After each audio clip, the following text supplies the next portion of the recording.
For today's video mga kasisi kong tunay, gagawa tayo ng clubhouse sandwich. Ayan. Una, lagyan ng itlog. Tapos, at the top, lagyan ng 2 pares ng tinapay. Baliktarin.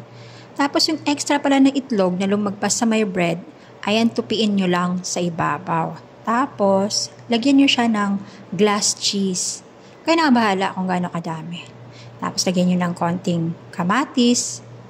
Ako nilagyan ko ng konting kamatis tsaka lettuce, tsaka 2 pares ng arugula. Tapos 1 hiwa ng sliced cheese. Ayan po.